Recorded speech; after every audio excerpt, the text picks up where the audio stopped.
Today we're going to look at the top 5 fascinating people of 2021. Joy in the City is a program highlighting people and organizations having an impact in our city.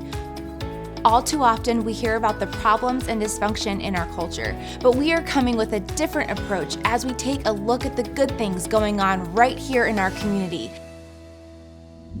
Every year, we take a look at 5 people from the many we've interviewed over the last year and indicate something about them is fascinating. Well, we've had close to 40 episodes with more than 120 people that we have interviewed or talked to. So our team put together a list of 5 people who we felt were significant and fascinating, and we're going to tell you who they are and why they made this list.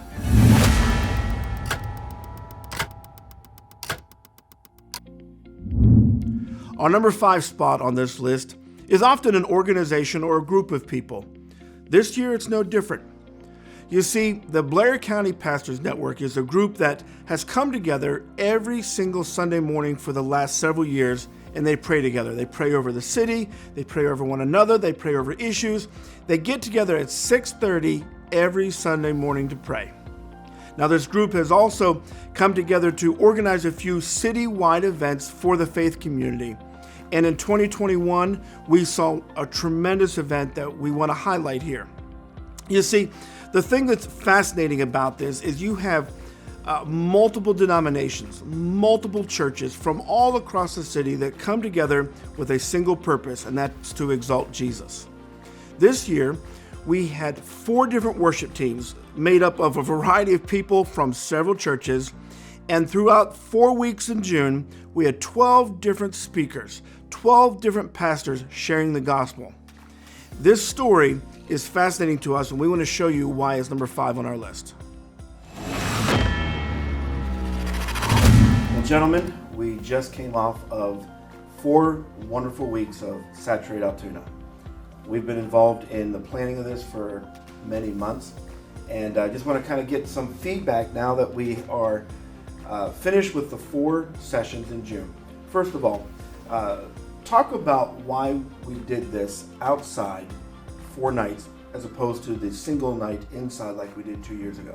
Well, one of the things that we had discussed about the Joy in the City worship night at the Mishler is that leading up to that series, we had done a citywide sermon series where a bunch of churches were doing the same sermon series in their church, but we really didn't get a chance to hear what the other pastors were saying, to really worship together over that period of 5 weeks with the churches. And so we're like, well, what if we just make this a citywide series outside and do it multiple weeks so that we can really come together as the church for this series rather than just a one-time event to kind of top off the series at the end.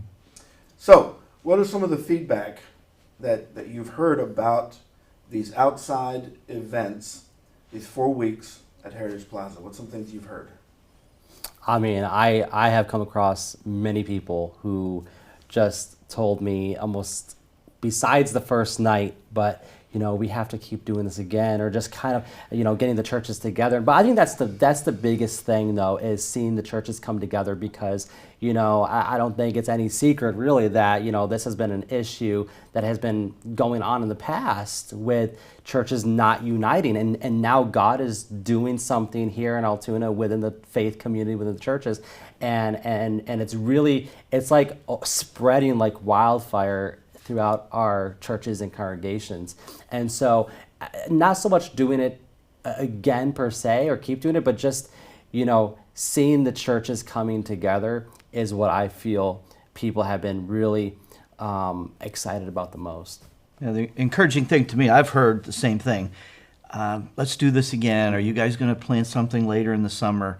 And I think we heard a lot of that after the Mishler event. Yeah. Mm-hmm. Oh, you got to do this again. You got to do this again. I was hearing that at businesses and as I was meeting people in our church. And so then we tried it 4 weeks, and they're still saying, let's do this again. So I think it does really resonate with people, is they like to get together. And I think the outdoor setting just added to that. Also, you mentioned COVID, though. I mean, we just came out of 2020. I often say 2020 don't count, right? Like, oh, yeah, 2020 don't count. But, I mean, so we went through a season of isolation, and so people are coming together, and outdoors is obviously the safest place because we do want to be mindful of those that, because not everyone is vaccinated and we have all that. But people are coming through the season of just feeling isolated, and they have been out of their communities and their church communities and their relationships. So people were just, I feel, were so eager to get back into a bigger body. Our number 4 spot on this list is a remarkable young lady who has taken a passion to raise awareness and money for cancer to a whole nother level. Many adults don't even take a significant time and effort to raise money for a cause, but this young lady has done this year after year after year. We want to tell you about Julia McCaulley and why she's fascinating as we talk about her lemonade stand. Hi Julia, thanks for being here today. You've been doing a charitable lemonade stand for 7 years, which is crazy because you started it when you were 9. Yeah. 9 years old. Tell us why that is so important to you. It's because of a sentimental reason. Yeah, my gram was diagnosed with cancer when I was about that age, and I didn't really understand it yet because I was kind of young, and I wanted to give back anyways because of my other gram. Well, my great gram, she had died from cancer. You had a goal this year. Yes. What was that goal? It was $3,000. And you brought in? $3,300. Awesome. So you met your goal, exceeded your Yes. goal. I mean, Julia, I've known you since you were, my goodness, 6 or 7. And when I see your thing on Facebook, I think there is something that everybody can do to make a change in their environment. And you are an extreme inspiration to a lot of people. I mean, you started this when you were 9. That's a big deal. So we're very proud of you for that around here. Thank you. Yes. So will you be doing it again next year? Absolutely. Yeah. So are there any crazy ways that anybody is actually giving you a donation? Yeah, actually, I was serving another person that they came up, and this woman was on her way to work, and she just drove by a little bit, slowed down, and just threw money out the window, and she's like, give it to her, give it to her. One more thing. You had a lot of prominent people from the city come to your lemonade stand. Yeah, we had a lot of businesses that come. I know Fox Hollow comes up a lot. We had 3125 Boutique come up and give us some too. In the APD? Oh yes, the police department and the sheriffs came up too. Yes. So your name's getting out there. Yes. More and more. Yes. Yeah. And you've done that through social media? Yeah, social media and from other people's social media. We paired up with Bridging the Gap, and they have a lot of followers out there, so we try to team up with them and push it. Made by Vogel is a father and son business that produces high-quality handmade wooden products such as cutting boards, bowls, bottle stoppers and more.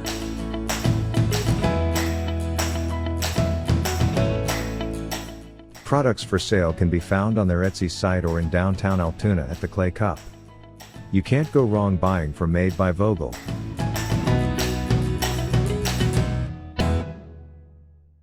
The number 3 spot on our list is a man who is no stranger to just about everyone in our community. The reason for that is because he started what is known as Greystone Apartments several years ago. Jeff Long, who was a farm boy and now one of the most significant and influential people in our community, is someone that we feel is quite fascinating, and we want to tell you why in this story. I actually started working on a neighbor farm, and while I was working there, I started to build a small house. My dad gave me a half an acre of ground there because I worked there all those years and was never paid, so he gave me this little chunk of ground, and I built this house there while I was working at this other farm. And in 3 years I had it completely done and paid for as I went. So I took a lien against that, rented it, and then took that money and started to build another house just kind of as a hobby because I enjoyed building. My idea was always to farm and build on the side. But we got that house, the second house, about done, and lo and behold, somebody bought it. So it's like, I got to get this thing done. So I made a decision to quit farming and go construction full time. And then we built homes I'd build like 1 or 2 homes a year, and I would do all the work myself. I would lay the foundation, wire it, plumb it, frame it, shingle it. And then, a couple years of that, building that way, I fell and broke my arm. But at the time, I thought that was like the worst thing that could happen. I had one house, half done, and I had another one to build. And sometimes you would think something really bad happened to you. In reality, it was a blessing, because I realized by breaking my arm, I was able to get so much more work completed by not physically working. And we went from building 1 or 2 houses a year to building 10 to 20 homes a year within a year's period of time, just from breaking my arm. So it taught me you can get way more done by not trying to do everything yourself, but by hiring good people. And hard work pays off. And I put everything on the line many times in my career. I would basically put everything I have on the line to do a project. And so when you believe in a project and you're willing to do that, then it pays off. What would you say to those out there that have this idea that in order to be successful, you have to leave Altoona, leave this area? What would you say? Yeah, there's a lot of opportunity here in Altoona. There's a lot of job openings. Everybody I talk to is hiring right now. But there's nothing like owning your own business. So, I love going to work every day. I've been blessed beyond, my wildest dreams. Our success we've had here, and I praise God every day that we're where we're at. So my wife prays for me every day before I leave, and she keeps me grounded. She keeps me humble too. That's what we do. Yes. Our number 2 spot is another fascinating young lady who took something that she saw on television and through her heart of compassion decided to do something to make a difference. This is not something that we see in adults, let alone young kids. Carsyn Mercer took the initiative to start something to help kids around the world in what is known as Carsyn's Cause. Take a look at this. Well, we are here today with Carsyn. Carsyn, tell me about this little project that you started. What's it called? Carsyn's Cause. Carsyn's Cause. First of all, how old are you? 7. 7.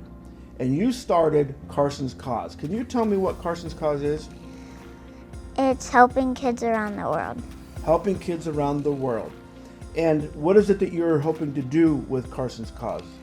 Buy them shoes and help them build an orphanage. Buy shoes and help build an orphanage. And can you tell me why it is that you're wanting to do this? What prompted this in you? I watched a little clip of a video of this boy who had jiggers, and they had to pull it all out. In his feet. Oh my. And when you saw that, what did you think? What was your heart telling you? I needed to help them.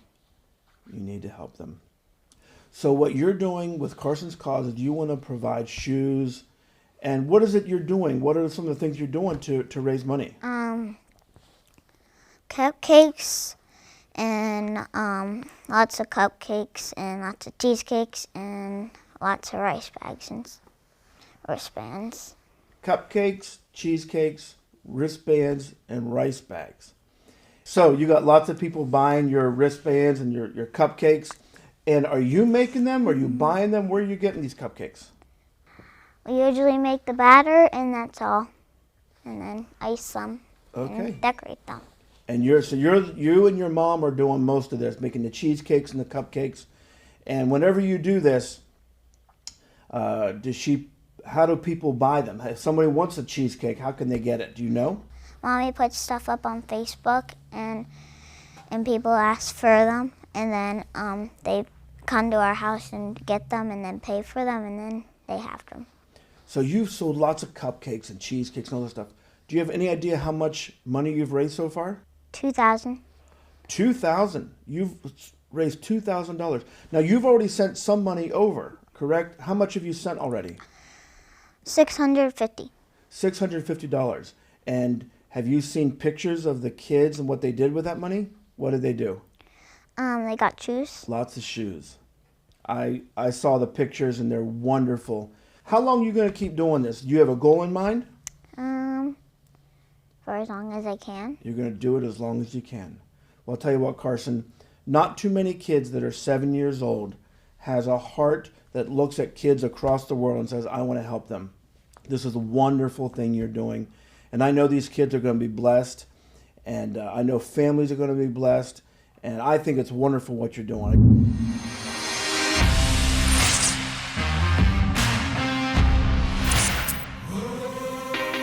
Impact Productions, a multi-layer technology company providing on-site, online, and in-studio video services.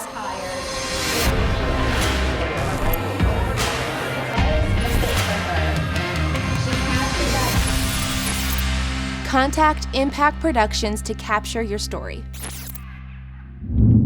Many stories we've highlighted are significant throughout this past year. But there is one, our final recipient for the most fascinating person. This is a story where God truly intervened in a family. And as we watch this story, it will motivate you, it will build your faith. And I want to tell you that the story of Don Christman is fascinating. Take a look. So prior to earlier this year, I've been a relatively healthy person. I've been actively involved with my children, my 3 teenage boys, and all of their activities.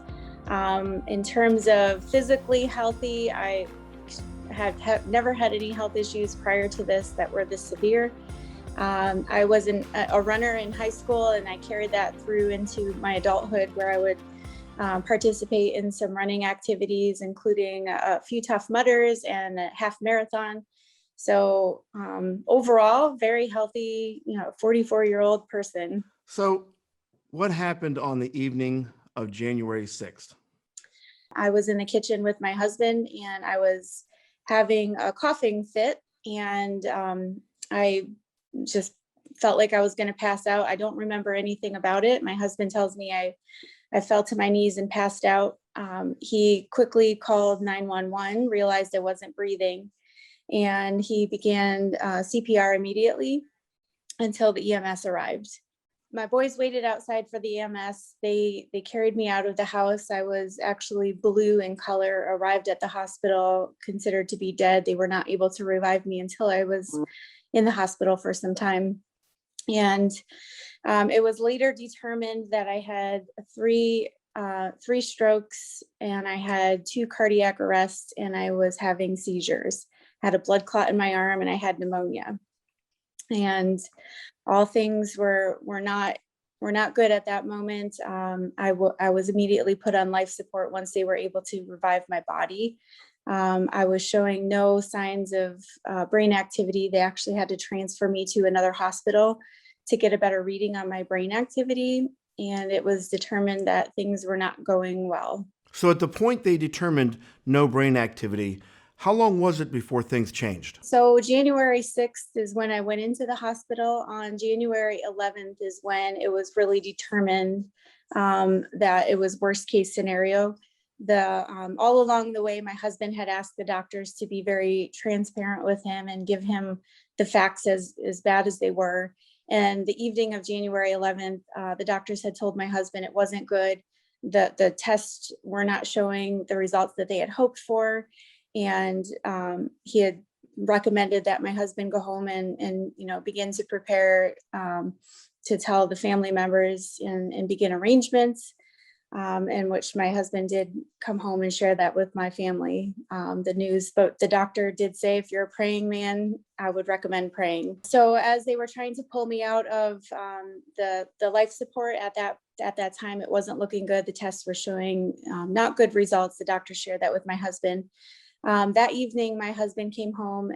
My house was full of cousins, aunts, uncles, brothers, and my children. So at that time, that evening, my family gathered together in my kitchen to pray, and they all decided they were going to fast until something changed.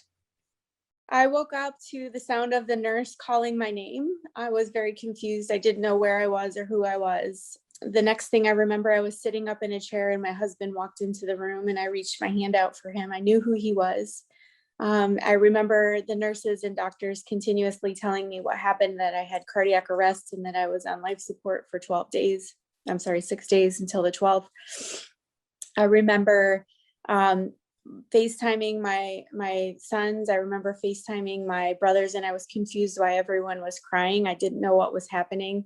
I just remember hearing what people were telling me, what had happened. And then I was overwhelmed as I was talking to my husband and my brothers of the volume of people who had been praying for me. So I remember the doctors and nurses having sessions with me where they were going to talk about beginning therapy. The situation that I was in, because I had some severe brain damage, I was told that my right side of my body was significantly damaged and would take 6 months to a year to recover. My short-term memory loss, I was told that may not ever come back, but we would work on it. I was told to plan that this was going to be a long journey, a marathon, not a sprint. I was told that I may not ever get some of these cognitive functions back that had been damaged. But because of all of the things that had happened to me between the cardiac arrest, the anoxic brain damage, the strokes, the blood clot, and all of those things, I was told to not plan on being able to go back to work for 6 months to a year, if not at all. I was very frustrated when we began therapy because I could not do some very basic things that I had been able to do before. And I quickly realized that I was not in a position to go back home and quickly go back to normal life, that my life may be permanently different than it was before I went to the hospital. We see in this picture right now that you're in a therapy session and you're up and moving. Talk about when this was. It was about 3 weeks, if not less than that. So that particular photo was taken at the third week of therapy after I was released from the hospital on January 20th. There were a lot of all of a sudden moments where I wasn't able to walk without a walker or a therapy belt, where I would be hoisted by my husband around different places of the house. There was a moment where I had been sleeping on the couch trying to recover. I woke up and I walked to the kitchen on my own with no issues, and I didn't even realize I had done it. It was those moments that I realized that this is not by my strength. Things are coming back to me, but God is just quickly revealing that his power is greater than anything that I could ever do on my own. I recall back when following this journey, seeing a video that was posted online of what appears to be you in your garage with your first encounter with your boys. Talk a little bit about that. Yeah, so my husband was in the hospital with me for visiting hours on January 20th, and the doctor had told us that he was recommending me to stay in-house for up to 30 days for physical therapy. Later that evening, the nurses came to me and said she had heard my husband's plea and wanted me to come home to be with my family. So my husband came back to the hospital that evening and picked me up, and we wanted to surprise my 3 boys and just show up in the garage without them knowing that I had been released from the hospital. When the last they had seen me, I was blue and taken away by the ambulance, and they knew that things weren't looking good at the last update that they had heard.